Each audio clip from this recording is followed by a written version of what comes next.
ญตอนที่ยังมีชีวิตย่อมดีกว่าร้องเขาอุทิศบุญให้อย่ามัวหลงเพลินเดินห่างวัดตัวอย่างชัดๆมีมากมายเข้าวัดตอนตายสายเกินแก้กรรม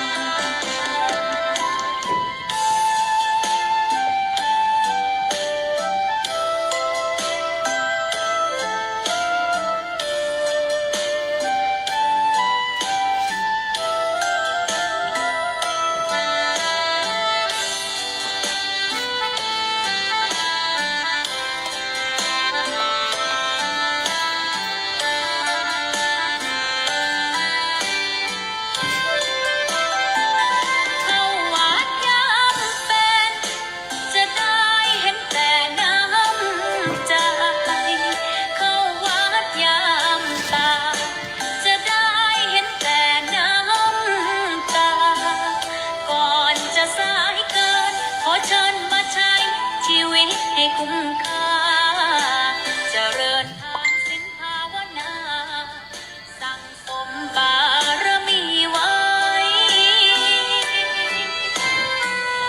ทำบุญตอนที่ยังมีชีวิตย่อมดีกว่าร้องเขาอุทิศบุญให้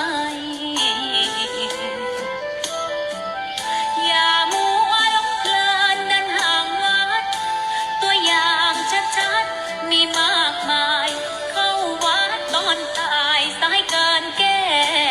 กรรมเข้าวัดยามเป็นผลบุญหนุนนำเข้าวัดยามเป็นจะได้เห็นแต่น้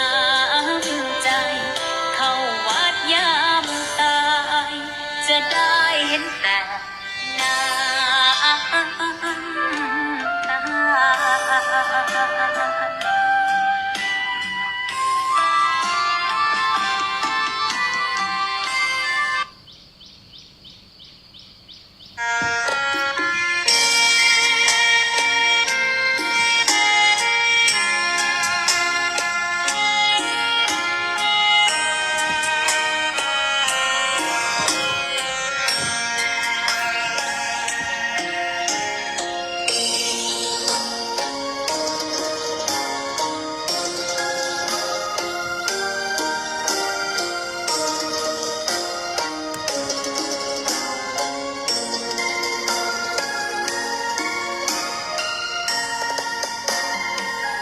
ดอกบัวดอกหนึ่ง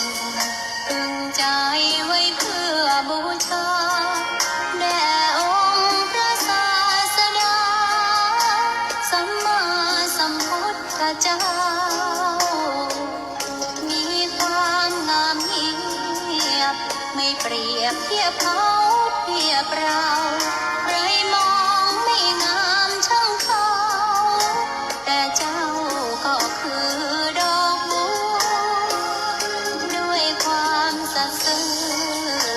ยึดถือความดีเป็นหลักใครรักไม่รักก็ไม่จงปลักมองเมื่อโผล่พ้นน้ำก็เห็นความงามในตัวไม่ยึดติดในต้มชั่วขอเป็นดอกบัวดอกดี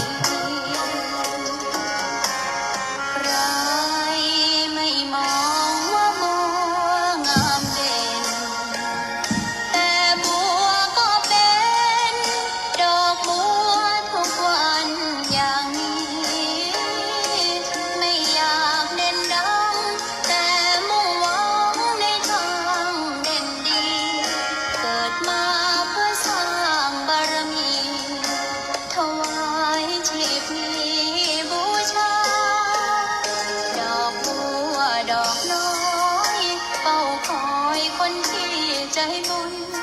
มาโอบเอื้อเกื้อกูลรู้ค่าของบุญเก็บบัวขึ้นมาเพื่อสร้า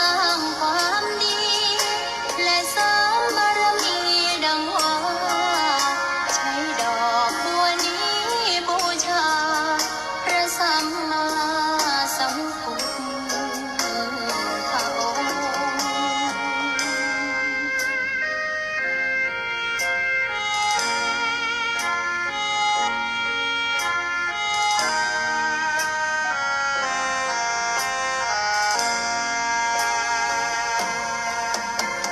ใครไม่มองว่าบัวงามเด่น แต่บัวก็เป็นดอกบัวทุกวันอย่างนี้ ไม่อยากเด่นดังแต่มุ่งหวังในทางเด่นดี เกิดมาเพื่อสร้างบารมี ถวายชีพนี้บูชา ดอกบัวดอกน้อยเฝ้าคอยคนที่ใจบุญ มาโอบเอื้อเกื้อกูลรู้ค่าของบุญเก็บบัวคืนมา เพื่อสร้างความดี และเสริมบารมีดังว่า ใช้ดอกบัวนี้บูชา พระสัมมาสัมพุทธองค์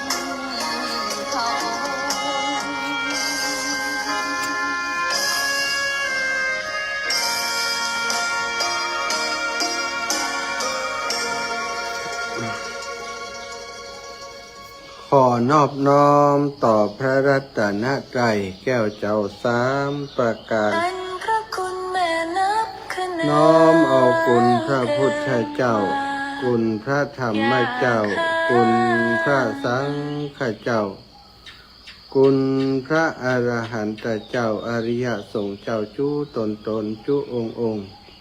ได้เมตตาแผ่ปรมีมาเป็นนวโลกุตรธรรม ปกเก่าเกษาปกห่มรักษา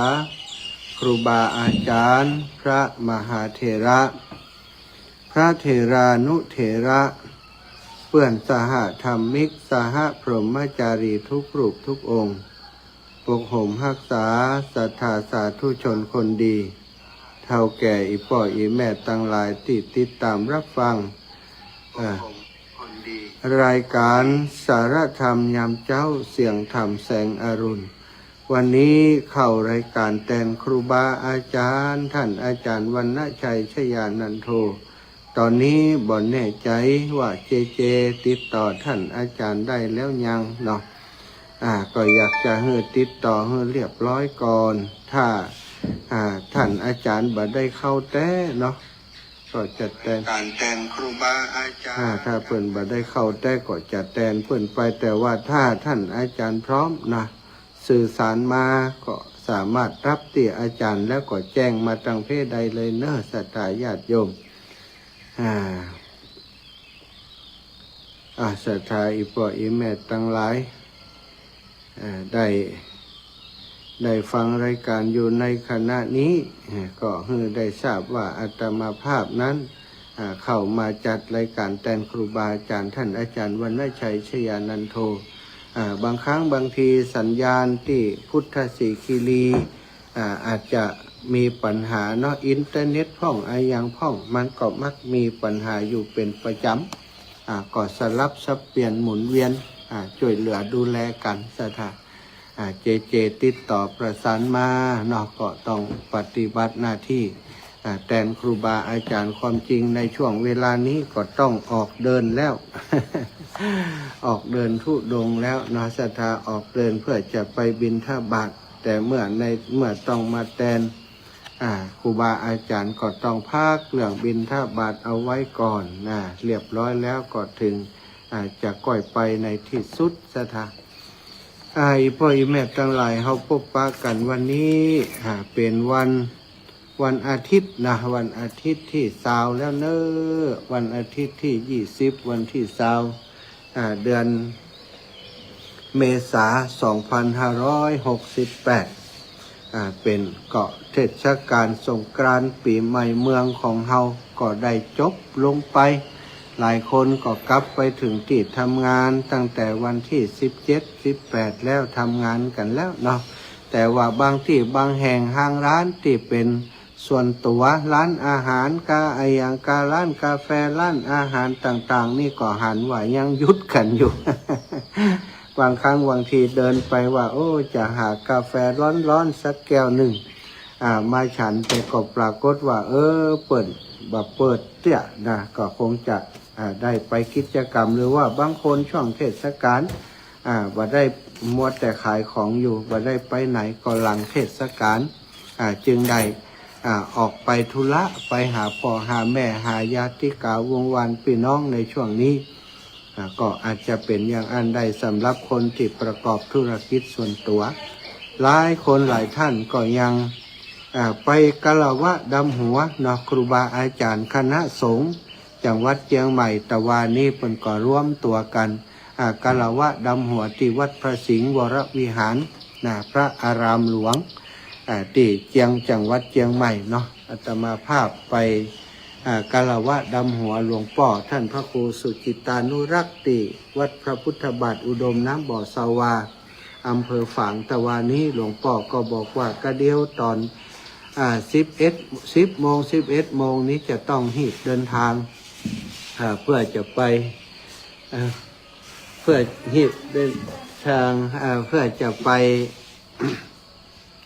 กะละวะดำหัวคณะสงฆ์ซึ่งนัดหมายกันที่วัดพระสิงห์วรวิหารนะดำหัวหลวงพ่อแล้วหลวงพ่อก็หีบไปอาตมาก็เลยได้ทำวัดสวดมนต์ปฏิบัติธรรมกับชมรมผู้ปฏิบัติธรรมวันเสาร์ที่วัดพระพุทธบาทอุดมน้ำบ่อสาวาสถานอันนี้ก็เป็นกิจกรรมที่ได้ทำในช่วงของ วันที่ผ่านมา แต่วันนี้ได้เดินทางมาที่ในพื้นที่คืนก่อนนั้นได้นอนติดคืนก่อนปุ้นเนาะแต่ได้นอนติดบ้านสันต้นเปาแล้วจากนั้นก็ได้ปิกมานอนสันต้นเปาก็มาบิณฑบาตในพื้นที่ของศรัทธาญาติโยมบ้านมิตรอารันนะมิตรอารันนี่ก็มีญาติโยมที่เปิดติดตามรับฟังรายการที่อาตมาจัดหมู่เฮาจัดอยู่คลื่นสีขาวนี่แฟนรายการมีอยู่หลายบ้านม่วงบ้านมิตรอารันแม่วันดีเนาะแม่น้องวันดีบ้านมิตรอารันก่อนนิมนต์ไว้ก็มาชั้นที่บ้านแม่น้องวันดีบ้านมิตรอารันจากนั้นก็ได้มาไปดำหัวแล้วก็ปิกมาที่หนองบัวปกปากับสถาญาติโยมหลายคนหลายท่านที่หนองบัวก็ประทับใจสถาญาติโยมโยมแม่โยมป่อโยมแม่ทั้งหลายที่เปิดฟังรายการมาเมินนานบอกค่อยได้โทรเนาะมีที่โทรไปหาก็เป็นตัวแทนตอนนั้นก็มีแม่สีทรเปรมจิตซึ่งเปิดมักจะเป็นตัวแทนพี่น้องหนองบัวโทรไปเข้ารายการครูบาอาจารย์หลายรูปหลายองค์คนอื่นๆบอกค่อยได้โทรแต่ว่ามีเยอะมากที่บ้านหนองบัวแต่ว่านี้ก็ได้ไปไปแวะหาบางคนเป็นผู้ป่วยติดเตียงติดเก้าอี้ติดรถเข็นเดินบ่ได้นะก็ได้พบปะได้ได้จากันเปิ่นก็ได้ร่วมสมทบร่วมบุญในโครงการธรรมยาตราเพื่อการศึกษาเตียตมาภาพกำลังปฏิบัติอยู่ในขณะนี้จากนั้นก็ได้มาพักผ่อนกลางวันอยู่ที่สุสานประชาบ้านหนองบัวสถานตอนกลางวันมาถึงตอนนั้นประมาณสักบ่ายโมง2 โมงเนาะมันยังเจ้าอยู่ก็เลยว่าต้องจะเดินได้แหมสักอยากจะเดินแหมสัก 4-5 กิโลก็เลยได้เดินทางจากหนองบัวมาที่สุสานประชาบ้านต้นโชคนะก็มาถึงก็ดีใจว่าเป็นสุสานที่ห่างจากหมู่บ้านชุมชนมีต้นไม้ต้นตอกร่มรื่นอยู่ก็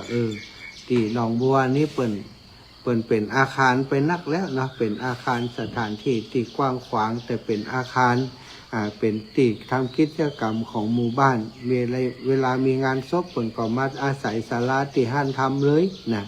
แล้วก็เป็นสนามฟุตบอลสนามกีฬาของเด็กๆไปในตัวก็เลยว่าถ้าอยู่ที่ห้านเนี่ยมันโล่งลำไปมันบ่สะดวกมันติดบ้านพี่น้องเจ้าบ้านพอมาถึงที่ต้นโชคนี้ก็สะดวกสบายสัปปายะพี่น้องที่หนองบัวก็ติดตามมาศรัทธาตั้งต้นโชคนี่มีไผฮู้ว่าอาตมาที่นี่แม้กระทั่งหลวงพ่อสมปานเจ้าอาวาสวัดต้นโชคก็บ่ได้บอกเพิ่นศรัทธาเขาก่อนได้มาเป็นเจ้าภาพนะเป็นเจ้าภาพ ลูกนิมิตคือกับเปิ้นแต่บ่ได้บอกเปิ้นหรอกว่ามานอนประจ้าบรรตนโชคก็มีศรัทธาพี่น้องจากบ้านหนองบัวตีตามมาดูแลอาตมาดูแลน้ำท่า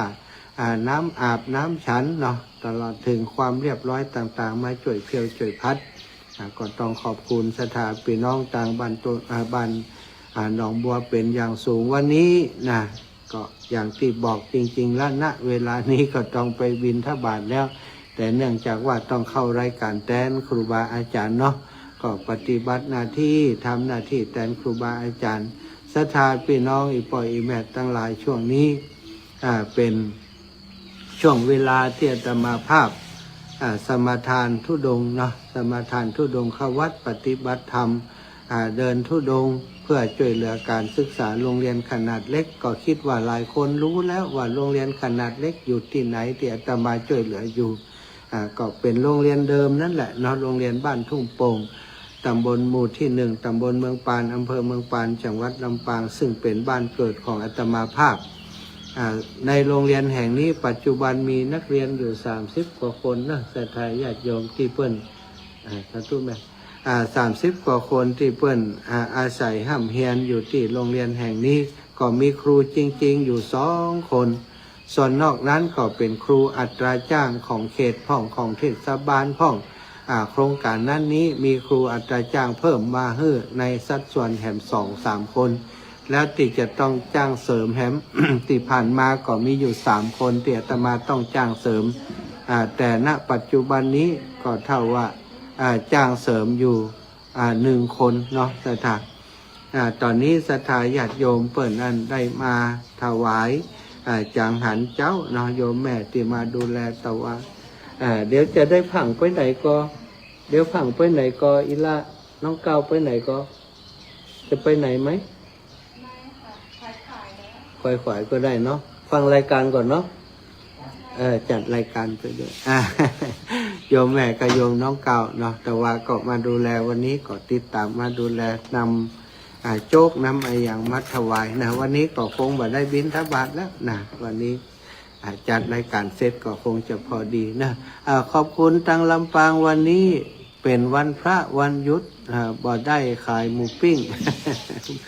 จะไปวัดเจ้าเจริญปอนไปเนอะไปวัดไปวาเนาะวันนี้วันพระนะไปวัดไปว่า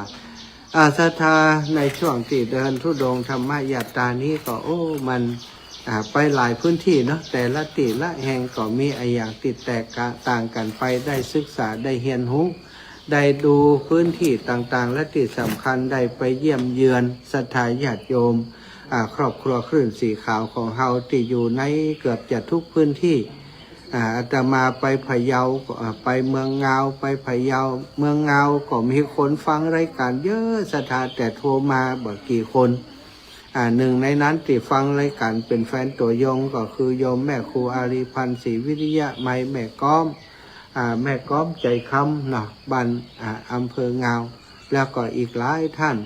บางคนเปิดฟังแล้วก็โทรมาถึงได้รู้แต่ว่าบางคนนี้บ่ได้โทรมาก็บ่ฮู้ว่าเปิดฟังหรือเปล่าไปจังหวัดพะเยาเข้าไปเกือบจะทุกอำเภอแล้วเนิ่นศรัทธาโอกาสต่างนาจะไปไล่เก็บตกอำเภอติดไปบ่ถึงอำเภอติดไปถึงแล้วนี่ก็อำเภอเมืองพะเยาอำเภอจุนอำเภอพานเนาะอำเภอพานนี่เขาเชียงรายแล้วเนาะอำเภอจุนอำเภอป๋งอำเภอเชียงคำอำเภอเชียงคำไปถึงปุ่นเนาะอำเภอเชียงคำอำเภอเชียงม่วนนี่สถานอำเภอดอกคำไต่นี่ผ่านแล้วแต่ยังก็มีหลายอำเภออยู่ติดไปบ่ถึงเตือกก็ตั้งใจว่าโอกาสตั้งหน้าจะไปแอวหาจะไปพบปะกับศรัทธาญาติโยมต่างปุ้นพี่น้องทางพะเยาเพิ่นก็ฟังกันหลายศรัทธาติดตามประจำติดตามในกิจกรรมต่างๆช่วยเหลืออาตมาตลอดเส้นทางก็ปกครูโอภาสเนาะอันนี้ก็ถือว่าเป็นพ่อเป็นแม่ที่น่าเคารพมากเลยเนาะติดตามอาตมาเดินทางมาหาอาตมาที่วัดบรรพตสถิตวันก่อนนี้ลักไปที่วัดโรงเรียนบ้านทุ่งโป่งไปดูโรงเรียนแล้วก็ไปร่วมบุญกับพระป่าติดตังศิษย์เก่าเปิ่นทำที่โรงเรียนบ้านทุ่งโป่ง ก็มีศรัทธาพี่น้องเจ้าบ้านที่หันได้ต้อนรับดูแลแตนอาตมาขอบคุณพ่อครูโอภาสพี่น้องต่างพะเยาแล้วก็ไปจากหันก็เดินทางไปน่านศรัทธาเมืองน่านตอนที่อาตมาไปนี่บรรยากาศก็ดีนะบรรยากาศที่เมืองน่านช่วงนั้นถึงจะร้อนช่วงกลางวันแต่ว่าช่วงกลางคืนนี่อากาศเย็นสบายนอนต้องห่มผ้าอยู่ยังตุ้มผ้าอยู่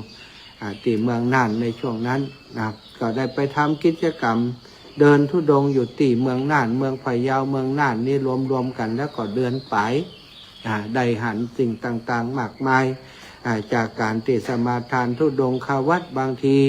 บางครั้งก็ไปปะกิจคนศรัทธาพี่น้องชาวบ้านทำกิจกรรมอยู่ประกอบอาชีพอยู่ต่างๆก็ได้ถ่ายคลิปบันทึกภาพไว้บันทึกเป็นคลิปวิดีโอไว้เพื่อโอกาสจะได้ศึกษาเรียนรู้ศรัทธาญาติโยมติดตามจะได้รู้ได้หันตัวหลายคนก็บอกว่าท่านอาจารย์อีแม่หันมดที่ท่านอาจารย์ไปเนี่ยถ่ายให้ดูก็มีวัตถุประสงค์อย่างนั้นเนาะอยากจะให้ศรัทธาที่อยู่ต่างบ้านต่างจองที่เปิ่นติดตามได้หันว่าเวลาธุดงค์เปิ่นไปอย่างใดนอนอย่างใดกินอย่างใดไปพบปะศรัทธาอย่างใดพ่องเนี่ยก็ได้ถ่ายกิจกรรมมาให้ดูแต่ว่าติดถ่ายมาให้ดูนี่ก็ประมาณสัก10%เนาะศรัทธานอกนั้นนี่มันบ่สะดวกบางครั้งบางทีนี่ต้องขออนุญาตเปิ่นก่อนจะถ่ายบันทึกเป็นภาพเคลื่อนไหวเป็นวิดีโอบางครั้งบางทีการสื่อสารแล้วก็ความสะดวกในการถ่ายทำมันบอกค่อยมีถ่ายทำเองเองแล้วมันก็จะลำบากเหมือนกับมีคนไปถ่ายทำให้เนาะแต่ว่าก็บ่มีไผเดินทางติดตามก็เลยบ่ได้มี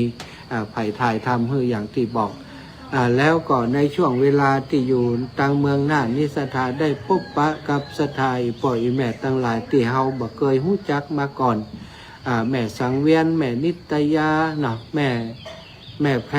แม่สีแพรอย่างอีกนะแม่บ้านกอดแก้วนะบ้านพี่น้องบ้านหัวฝายหลายตีหลายแห่งนะตีบ่ฮู้จักกันมาก่อนแล้วไปพบปะกันจากการเดินธุดงค์ครั้งนี้ตีฮู้จักเก่าก่อนก็มีปอนานสมเพชรปอนานอันนั้นนะปอนานประเสริฐปอน้อยสมเพชรเนี่ยได้พบปะกันแม่บัวผินเนาะได้หันกันได้พบปะกันก็ดีใจเนาะศรัทธาได้ไปเมืองน่านเมืองน่านแล้วก็จากเมืองน่านมาก็พอดีว่ามีกิจมีธุระที่จะต้องเดินทางกลับมาที่จังหวัดเชียงรายเนาะแต่ก่อนที่จะถึงเชียงรายก็มาคิดว่ามีงานมีธุระที่จะต้องทำที่จังหวัดเชียงใหม่ศรัทธาก็เลยได้เดินทางมาที่จังหวัดลำพูนจังหวัดเชียงใหม่เดินธุดงค์มาก็ได้พักอยู่ที่ลำพูน1 คืนนะวัดกูขามหน่อยศรัทธาวัดกูขามที่ลำพูนตำบลบ้านทิอำเภอเมืองจังหวัดลำพูนได้ตำบลบ้านทิอำเภอบ้านทิเนาะอำเภอจังหวัดลำพูนจากลำพูนก็มาที่จากลำพูนก็ได้เดินทางมาที่เชียงใหม่ทำธุระที่เชียงใหม่1 วันจากนั้นก็เดินไปตั้งสันทรายเนาะอำเภอเมืองก็ไปอำเภอสันทรายอำเภอสันทรายก็ได้พบปะกับศรัทธาญาติโยมที่อำเภอสันทรายหลายคนหลายท่านที่ฟังรายการอยู่เป็นแฟนรายการประจำกันอยู่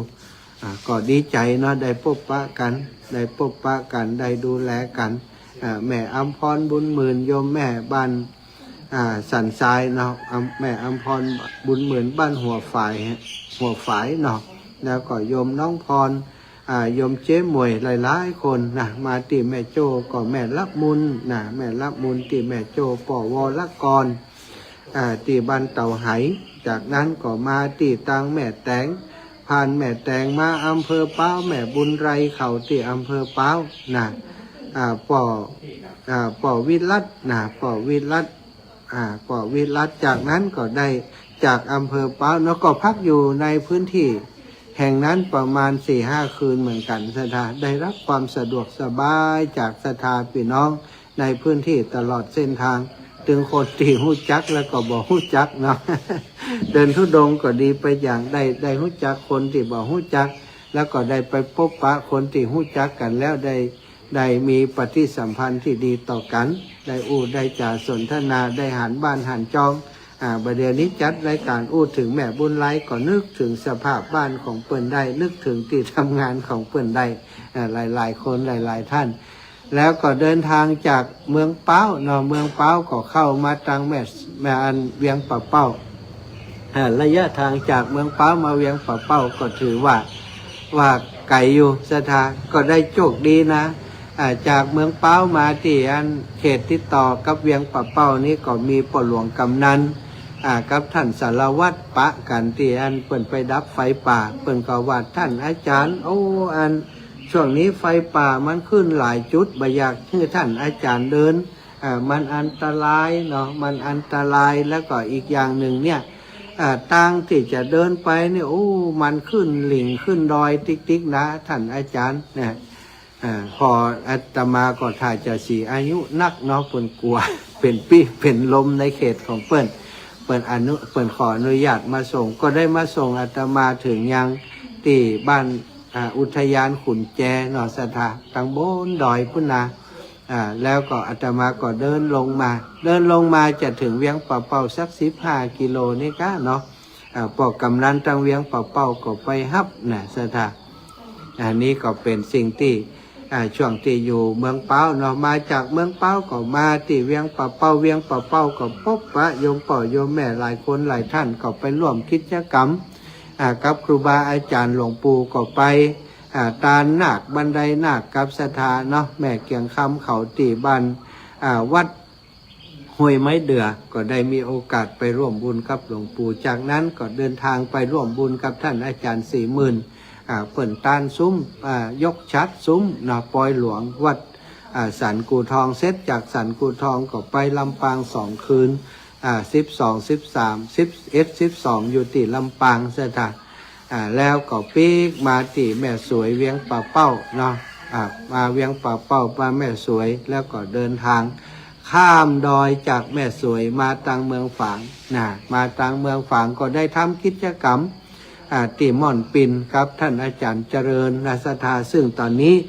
ก็ยังเปิดโอกาสให้ศรัทธาได้ร่วมบุญเนอะช่วยเหลือท่านอาจารย์เจริญครูบาอาจารย์ขึ้นสีขาวของเฮาอีกรูปหนึ่งที่เป็นพระทำงานอยู่เบื้องหลังเป็นช่างเทคนิคของสถานีวิทยุ100.25 เมกะเฮิรตซ์วิทยุเพื่อการศึกษาศาสนาวัฒนธรรมคณะสงฆ์อำเภอฝางวัดพระพุทธบาทอุดมน้ำบ่อสาวาหลวงพ่อพระครูสุจิตานุรักษ์นะผู้อำนวยการใหญ่ก็ออกอากาศตอนนี้ก็คงจะออกอากาศอยู่เหมือนกันที่เมืองฝางของเฮาไปร่วมกิจกรรมกับท่านอาจารย์เจริญศรัทธาญาติโยมไปผ้าป่าเนาะผ้าป่าในครั้งนี้ก็เป็นผ้าป่าที่หีบด่วนแล้วก็มันตรงกับงานเปิ่นอันกะละวะดำหัวอายังเนี่ยศรัทธาญาติโยมในพื้นที่อำเภอฝางของเฮาก็เช่นเดียวกันแล้วก็ครูบาอาจารย์จากคลื่นสีขาวจะมาร่วมงานก็มาบ่ได้เพราะมันตรงกันปรากฏว่าจากการทอดผ้าป่าครั้งนี้เนาะในวันที่16ที่ผ่านมาก็ได้ปัจจัยอยู่ทั้งหมด 133,610 บาทเนอะสถา 133,610 บาทนี่คือยอดของผ้าป่าที่ทอดถวายที่วัดพระธาตุศรีมหาโพธิโพธารามอำเภอฝางในวันที่16ที่ผ่านมางบประมาณที่จะต้องใช้ในการทำระบบน้ำตลอดตั้งแต่การต่อน้ำต่อไฟเข้าไปในจุดที่เปิ่นถวายที่3 งานเอาขุดเป็นบ่อเป็นสระนะเก็บน้ำแล้วก็ต่อไฟเดินสายไฟโดนเสาไฟต่อไฟลงไปในจุดนั้นแล้วก็อีกระบบหนึ่งนะก็ประสานว่าจะเอาโซลาร์เซลล์เข้าไปติดตั้งตัวเพื่อว่าถ้าโซลาร์เซลล์มันสามารถดึงน้ำขึ้นไปได้สม่ำเสมอก็จะใช้โซลาร์เซลล์เป็นหลักนะก็สรุปงบประมาณอยู่ 200,000 กว่าบาทประมาณ 250,000 บาทสถาตอนนี้ได้ 103,000 เนาะก็คงจะเหลืออีก100,000น้อยๆนะอีกประมาณ 100,000น้อย ศรัทธาญาติโยมหลายคนหลายท่านวันนั้นโอ้บัดตันท่านอาจารย์เพราะว่าอีแม่มีการมีงานอะไรอย่างหลายอย่างบัดตันหอมท่านอาจารย์ขอหอมที่หลังได้ก่อนเนาะอันนี้บ่มีปัญหาอย่าง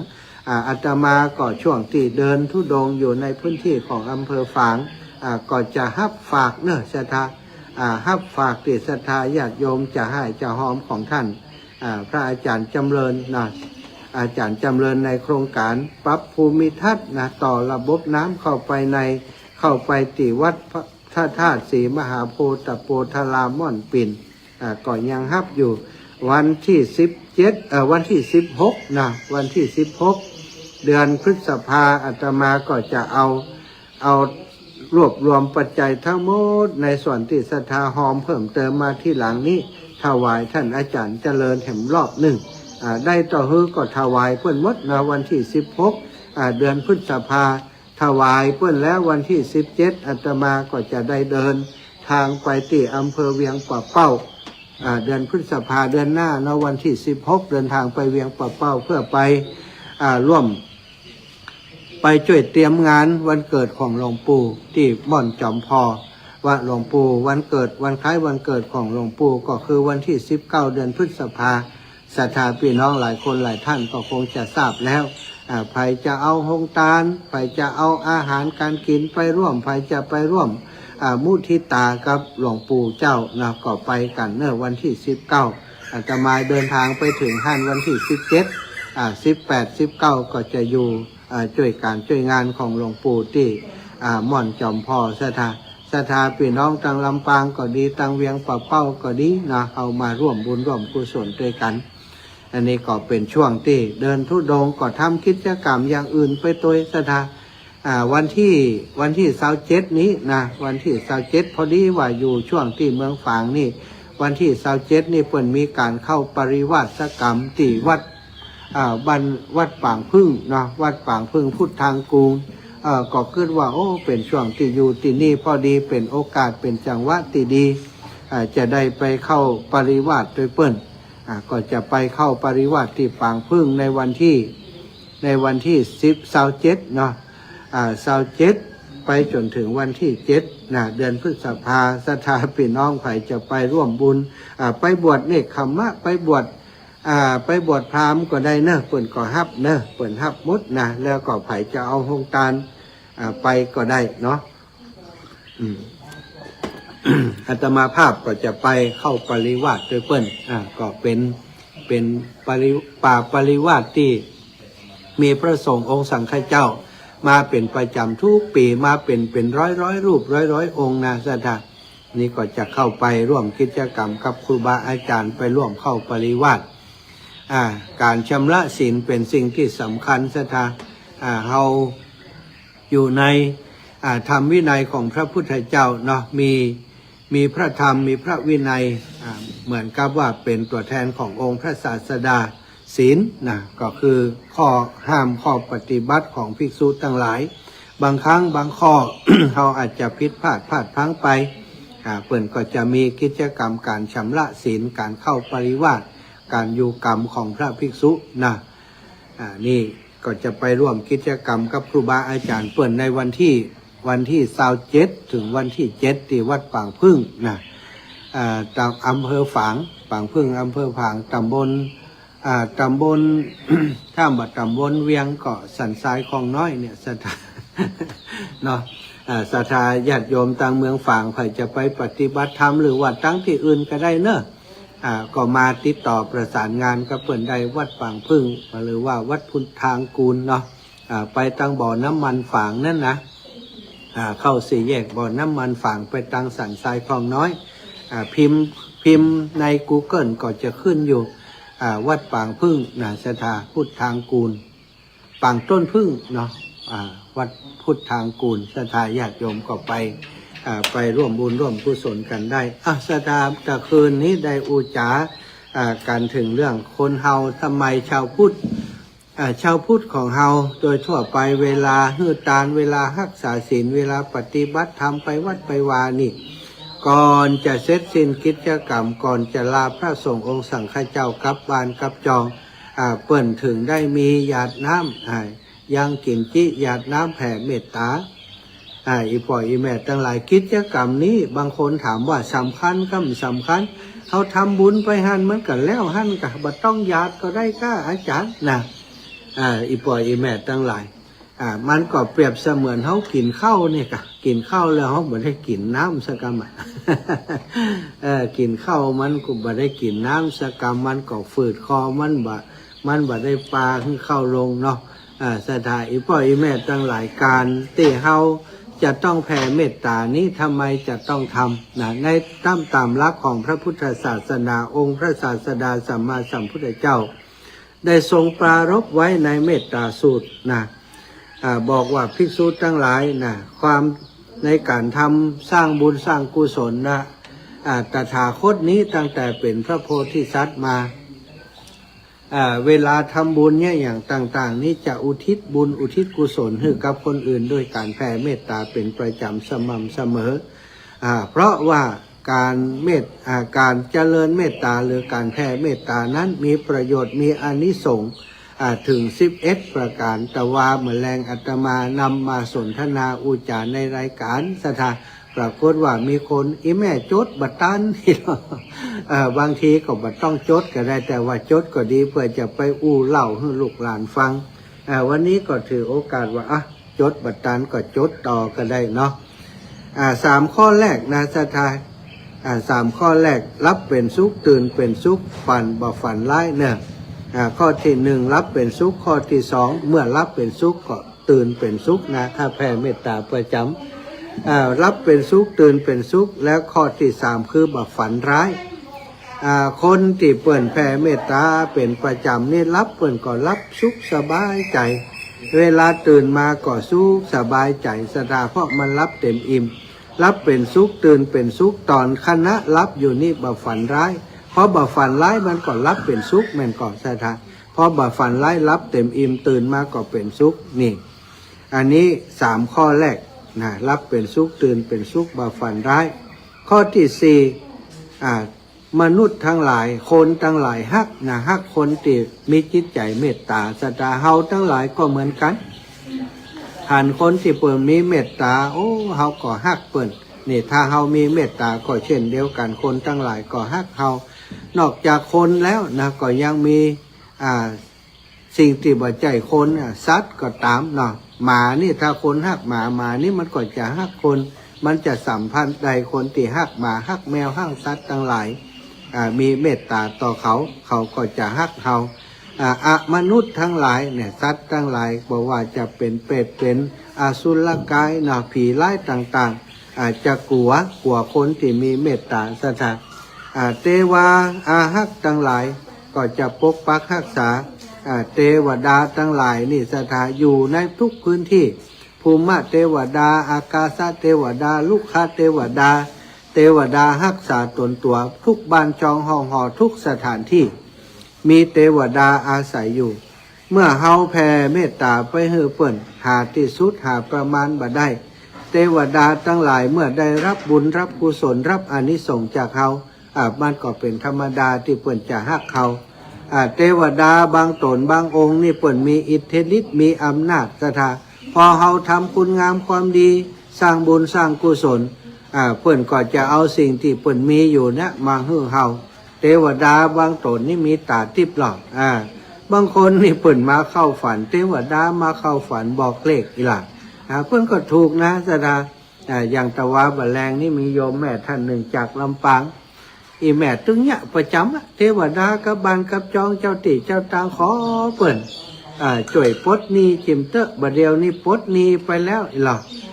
ปลดหนี้ไปแล้วใครได้ตังมาทำบุญก็ไปอธิษฐานไปบอกเปิ้นตึงวันเป็นว่าวันที่16ที่ผ่านมานี่โชคดีแต่ว่าสถาจากการที่เปิ้นโชคดีเพราะเปิ้นทำบุญอีแม่คนนี้นี่เปิ้นไหว้พระสวดมนต์ทุกวันใส่บาตรถ้าอาตมาอยู่เนี่ยถ้าไปบิณฑบาตอีแม่ก็จะใส่บาตรทุกครั้งก่อนจะใส่บาตรเปิ้นก็ถวายกาแฟถวายข้าวนมถวายไข่บักกินก็บ่ได้เปิ้นเตรียมไว้ให้นะสถาบางทีก็จดกาแฟแต่ที่วัดไปแล้วไปถึงปุ่นก็ไปฉันของเปิ้นแฮมบ่ปฏิเสธสักครั้ง เปิ้นทำบุญแล้วเปิ้นอธิษฐานนะสถาอธิษฐานแผ่เมตตาไปให้สรรพสัตว์ไปให้เจ้าที่เจ้าตางเจ้าเขตเจ้าเรียนเจ้าเทวบุตรเจ้าเทวดาอาตมานี่แบบแปลกใจที่เปิ้นจกดีบ่อยๆเพราะเปิ้นนับถือจริงเปิ้นแผ่เมตตาจริงเปิ้นถึงได้แต่ว่านี่โอ้ได้ตังนักนี่เอาไปอย่างนี่เอาบ่เดียวนี้จองไว้แล้วอาจารย์ไปหอมวิหารเปิ้น11,000อีหรอกเอาไปหอมวิหารน่ะเปิ้นสร้างวิหารที่วัดหนองห้าเปิ้นก็เอาไปหอมวิหาร10,000แต่ว่านี่ก็ได้ยินว่าอันจะถวายตุลูก500นะแต่อีแม่โอนบ่จ้างเอาใส่ซองไว้นี่น้ออีหรอกก็อนุโมทนาบุญนะโยมแม่เนอะไม่อยากกินแก้วมณีเนตรเนาะอยู่ที่หนองห้าลำปางก็เป็นสายบุญดูแลกันมาตลอดนี่ศรัทธาถ้าเฮาทำบุญแล้วก็แผ่เมตตาเทวบุตรเทวดาเปิ้นทราบเปิ้นก็ฮักเฮาอำนวยพรให้เฮาเทวดาจะรักษาเฮาจะเดินทางไปที่ไหนอย่างใดนี่เปิ้นจะฮักสมรักษานะอาตมาเดินทางธุดงค์ธรรมยาตราเพื่อการศึกษาในคราวครั้งนี้หลายครั้งหลายคราวที่จะลำบากจะต้องเดินทางข้ามเขาข้ามดอย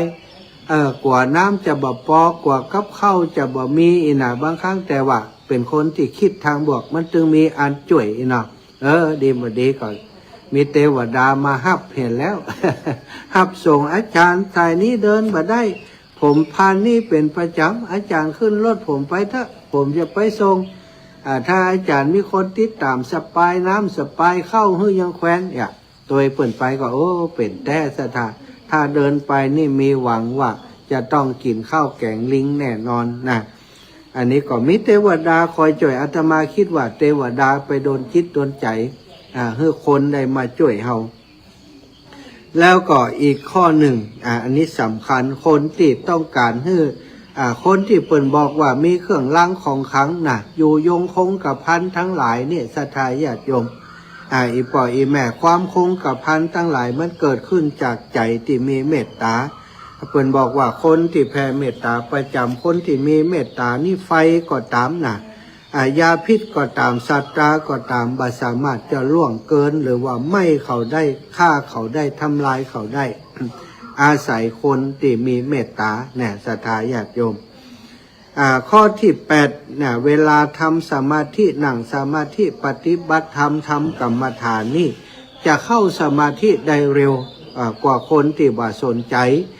แผ่เมตตาเลยนะศรัทธาเป็นไปบ่ได้เนาะคนที่ปฏิบัติธรรมนี่จะบ่แผ่เมตตาเลยนี่นะเป็นไปบ่ได้ฉะนั้นศรัทธาญาติโยมเมื่อปฏิบัติธรรมเมื่อจะปฏิบัติธรรมแล้วรักษาศีลให้ทาน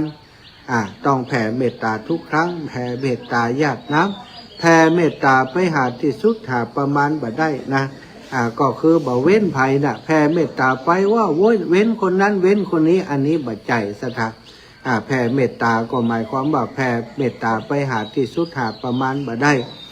แม้แต่คนที่เป็นศัตรูแม้แต่คนที่ทำร้ายเฮามาก่อนก็ต้องแผ่เมตตาไปให้เขาแล้วก็ข้อที่9นี่สีหน้าผ่องใสสีหน้าผ่องใสผิวพรรณวรรณะงดงามมีสง่าราศีข้อที่10แต่จะตายคนเฮาต้องตายทุกคนบางคนก่อนจะตายนี่ศรัทธาญาติโยมโอ้ทุรนทุรายจ่อยอีแม่จิมจ่อยอีป่อจิมอีป่อบ่อยากตายอีป่ออยากอยู่กับลูกกับหลานจ่อยจิมทุรนทุรายดินขวัดที่เฮาเคยหันมาศรัทธาอันนี้ก็คือลักษณะของคนที่หลงเวลาตายเป็นคนที่กลัวตายเป็นคนที่บ่เตรียมตัวให้พร้อมจริงๆแล้วบางคนอายุนักเป็น8-90แล้วเพิ่นยังมีความหลงตรงนี้อยู่อีป่อยอีแม่ทั้งหลายฉะนั้นเราต้องแผ่เมตตาบ่อยๆทำเมตตาพรหมวิหารเป็นประจำแผ่เมตตาไปบ่อยๆแล้วก็มรณสติสม่ำเสมอคิดว่าวันหนึ่งเราจะต้องตายสมมุติว่าถ้าเราต้องตายเราจะตายอย่างใดจะรับอย่างใดหายใจเข้าลึกๆลับเจ็บปวดอย่างใดเขาก็จะอดทนจะนิ่งอยู่บ่ให้ลูกหลานได้ให้ได้ห้องจะไปอย่างสงบถ้าคนที่เปิ่นเตรียมตัวนี้เวลาตายก็จะบรรลุตายคนที่แผ่เมตตาเป็นประจำจะเริญมรณสติเป็นประจำนี้เวลาตายเปิ่นก็จะบรรลุแบบนี้สถาน แล้วก็หลังจากตายไปแล้วนะศรัทธาคนที่เปิ่นแผ่เมตตาอยู่เป็นประจำเจริญเมตตาภาวนาเจริญเมตตาพรหมวิหารอยู่เป็นประจำเนี่ยทำบุญทุกครั้งก็อุทิศบุญอุทิศกุศลแผ่เมตตาหยาดน้ำแผ่เมตตาตลอด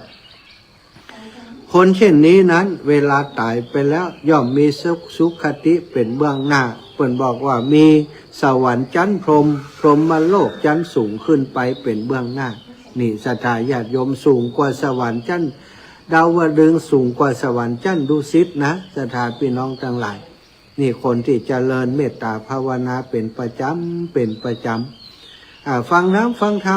มตอนเจ้าฟังธรรมแล้วศรัทธาโอ้จบรายการแล้วกาสาตุเนอข้าพเจ้าขอแผ่บุญแผ่กุศลการที่ได้ฟังธรรมในเจ้าวันนี้หือทรัพย์ประสัตทั้งหลายเทวบุตรเทวดาเจ้าติเจ้าตางเจ้าเขตเจ้าเด่นหือได้บุญได้กุศลเหมือนกันเนอศรัทธาทำไปเนี่ยไปทำไปเนี่ยไปสั่งสมอบรมไปเรื่อยๆไอ้อย่างก็ตามที่เขาทำบ่อยๆเขาเนี่ยบ่อยๆมันจนเป็นนิสัยเป็นอุปนิสัยเป็นนิสัยนอนเนืองในสันดานของเขาแล้วนั้นอันนั้นมันจะกลายเป็นความเมตตาที่หาที่สุดหาประมาณบ่ได้ที่เพิ่นเรียกว่าเมตตาพรหมวิหารนั่นเองศรัทธาญาติโยม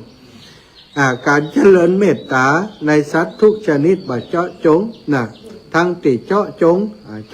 ฮืออย่างเจาะจงฮือป่อฮือแม่ฮือปี่ฮือน้องฮือญาติที่กาวงวานเทวบุตรเทวดา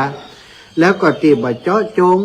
บางเตือเขาก็ว่าและสรรพสัตว์ทั้งหลายเนี่ยก็คือบ่เจาะจงบ่เว้นไผสักคนนะศรัทธาแม้กระทั่งคนที่เป็นศัตรูเฮานี่ถ้าเฮาทำอย่างอีได้เป็นประจำรับรองศรัทธาญาติโยมอีป่ออีแม่เฮาจะมีผิวพรรณวันหน้าที่ดีเป็นคนที่รับเป็นสุขนะ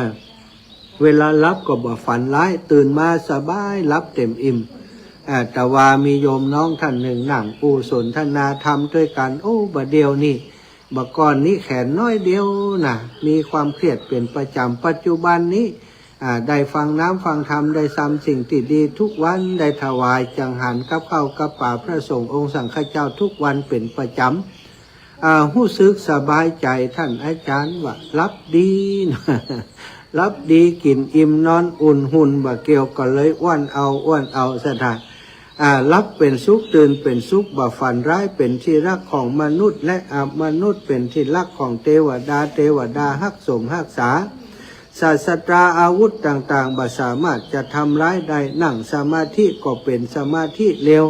สีหน้าผ่องใสเวลาตายก็บรรลงทำกาละนะบรรลงตายสถาตายอย่างสงบแล้วก็สุดท้ายเมื่อยังบรรลุธรรมในจากนี้เขาคนนั้นก็จะไปสู่ชั้นพรหมเป็นอย่างน้อยอันนี้ก็เป็นสิ่งที่ศรัทธาญาติโยมถ้าไผ่สั่งสมอบรมทำเพื่อเป็นประจำการแผ่เมตตาก็จะเป็นบุญเป็นกุศลเกิดอานิสงส์แก่ตนตัวของเฮาอย่างมากมายมหาศาลเนอะศรัทธาญาติโยมพอเวลาแล้วตอนนี้6:49 นาที50 นาทีก็แบ่งปันเวลาให้ศรัทธาญาติโยมที่อยู่ตั้งบ้านตั้งจองโอ้อีแม่ฟังรายการแล้วอยากจะสอบถามเรื่องโน้นเรื่องนี้นะหรือว่าอยากจะให้กำลังใจคนจัดรายการแทนวันนี้ท่านอาจารย์สมชาติชาตะปัญโยก็นิมนต์เจริญปอนเนอะได้โทรมาได้เลยที่เบอร์โทรศัพท์เบอร์นี้0808844173โทรมาหากันได้เนาะช่วงนี้ที่ม่อนพุทธศรีคีรีที่ท่านอาจารย์วรรณชัยชยานันโทเปิ้นจำพรรษาเป็นสมภารเจ้าอาวาสอยู่ก็กำลังทาสีพระธาตุเนอะศรัทธาบำเมินจะมีปล่อยหลวงเจริญปอนแม่เพนอาจารย์เจ้าพระอาจารย์เจ้าแม่เจ้าอาจารย์แตนไห่เจ้ามาฟังดีนี่อาจารย์วรรณชัยโยมแม่เจ้าอาจารย์วรรณชัยชยานันโทเจ้าว่าฝนตกเขาเจ้าตะวานี่ตกที่อื่นนะรอบในเมืองฝางนี่แต่ว่าตัดที่เฮาอยู่มันตกไหมลำปูนนี่แห้งแก๊กว่าที่โทรหาพระอาจารย์นี่นะเฝ้าปิดโทร ซาไปตึงฝนตึงลมกันนำมา น่ะเฮ้ยจมให้มันดีนักนะสอบมอง เจ้า สาธุขอบคุณเย็นแล้ววันนี้เนอะเย็นแล้วเนาะ เจ้า สาธุแม่ ดูแลสุขภาพเลยนะเจ้า สาธุเจ้าเอ้าพี่น้องบ้านบวกลี่ลำพูนท่านอาจารย์วรรณชัยบ่ได้มา เจ้า อยู่ไหนวันนี้ ฮะอยู่ อันเชียงใหม่กรุงเทพ อยู่เพนาอยู่อันชัยประการเชียงใหม่เนอะ จ้า บ้านตนโชคชัยประการเชียงใหม่ งานครูบาพระบาทห้อยตมมาได้หืม อันบอกว่าเหนื่อยกว่าหัว ฮะบ่ฮู้โอ้อยู่เมืองลี่มาได้บ่ฮู้แหมล่ะหืมโอ้บ่ได้ความละ เรียกว่าผิด อ้าวสาธุ ลืมกันน่ะ สาธุนะงานครูบาพระบาทห้วยต้มเร็วๆนี้วันที่7กะเจริญปอน3761นมัสการครับสวัสดีปีใหม่ครับผมแฟนพันธุ์แท้ครับ แฟนพันธุ์แท้คนขี้จุ คนเชียงใหม่ขี้จุ วันพุธนะว่าไปอีกแล้วครับ ไปก็ป้ากันก็ ป้ากันมาเจ้าเลยเนอะ เล่านะ ขอหัวโอ้ไก่เจมเนอะอยากกินหัวโอ้ไก่ โอ้ไปซื้อที่ไหนอ่ะ คอไก่นี่หมูขี้เหล้ามันหุ่มนะเนาะจัดตู้เนอะ ร้านข้าวมันไก่นี่มีหน้าข้าวไก่อ่ะข้าวไก่อ่ะ ว่าเล่นไรนะ ไปซื้อมาแต่นะ สาธุบุญรักษาวันผูกป้ากันที่วัดไพรหินเนอะส่งน้ำครูบาเจ้า เจ้าคุณอภัยสารทะสังฆราชาองค์แรกของล้านนา เจ้าคณะจังหวัดเชียงใหม่องค์แรก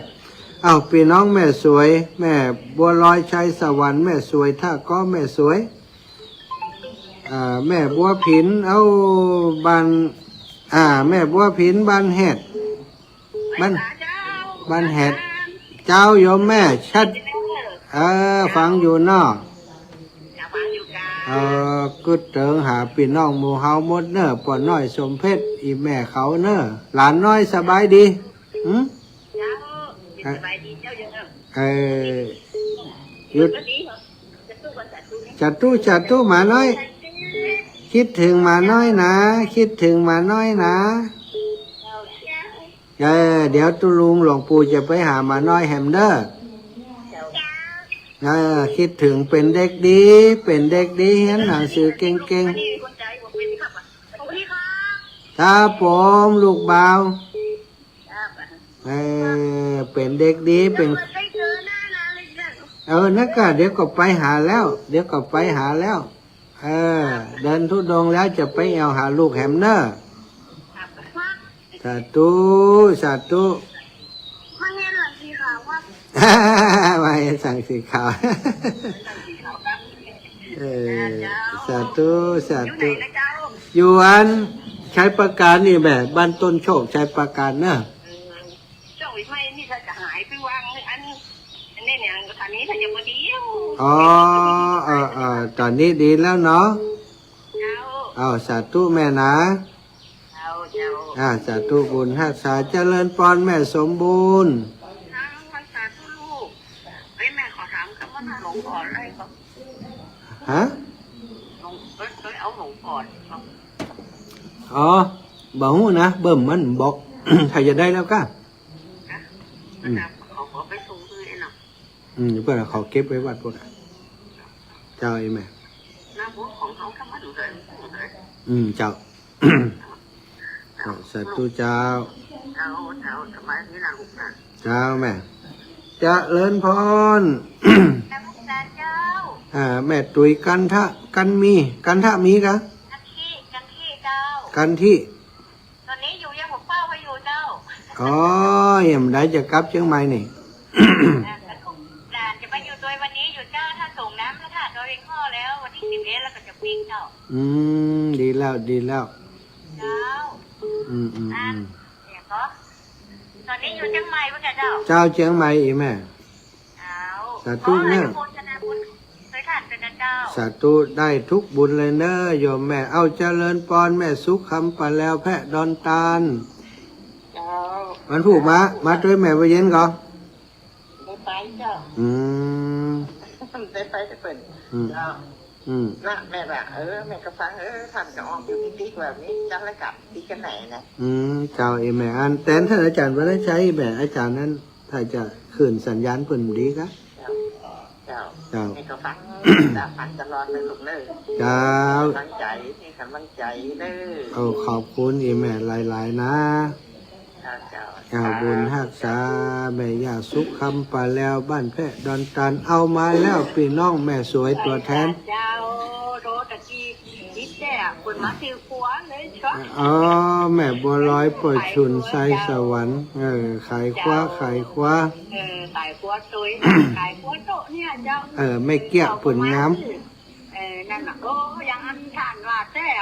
ทำบุญนักก็ได้จบแต่เฮ้ย มา แต่ร้อยมันทำบุญนักกว่ามันได้สตางค์ได้เจ๊กเล็กมันได้แต่บาท2 บาทนะน้อง อากาศได้ดีแล้ว 8-5ได้2 ใบแม่ไปสอนในยามหู โอ้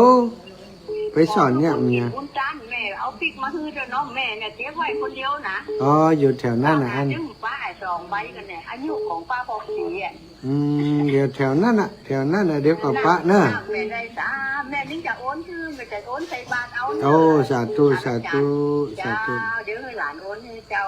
300เจ้า สาธุจ้าอ้าวคุณฮักษาเนอะอ้าวพี่น้องโยมแม่สุกันทาอันนี้ของจริงนี่พระบาทห้วยโตมีงานวันใดหืม11-12 เดือนนี้กะเดือนหน้ากะดีมาก เต็มได้ไปนะติดนี่ท่านอาจารย์วันน่าชัยบ่มาแทนปุ่นเนอะเจ้าสาธุนะแม่นะสาธุบุญรักษาแม่ย่าอ้าวแม่ย่าจันเรือนใสกะ บริษัทเจ้าน้องเล็ก มาหาน้องเล็ก น้องแข่งเบ๊ะแล้วเดียวนี่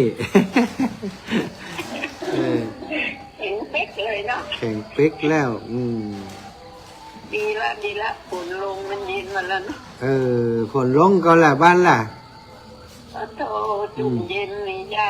แตกออกมาถูมือแล้วเจ้ากล้วยเปิ่นรู้ตังออกเนาะกล้วยจะได้ออกยอดเวยต้นแมงจะได้ออกเวยหน่อยเจ้าอีแม่คุณอาณาสารตู้ตัวนี้ไปกุฏิกุฏังเดี๋ยวฟังเดี๋ยวไปเนาะหอบไปหอบมาเนาะหอบไปหอบมาช่วยงานแทนครูบาอาจารย์เปิ่นได้ไปก็ไปแทนเปิ่นเอาไหมดีแล้วยกขึ้นเป็นยอดไปกุฏิเลยบุญนะเจ้าโยมแม่ขอบคุณแม่นะบุญรักษาแม่เนอะจะเจนดีเจ้าไว้สาเจ้าสาธุขอบคุณแม่ย่าจันเดือนใสเป็นอย่างสูงเนอะศรัทธาญาติโยมเอาละเวลาหมดเวลาเนาะก็ขอนำรายการจากลาศรัทธาไปโดยเวลาเพียงเท่านี้ขอความสัตย์สดีจงบังเกิดมีแก่ศรัทธาสาธุชนคนดีทุกคนทุกท่านเนอะจัตตารโอธรรมาวัฏันติอายุวันโนสุขังภะลัง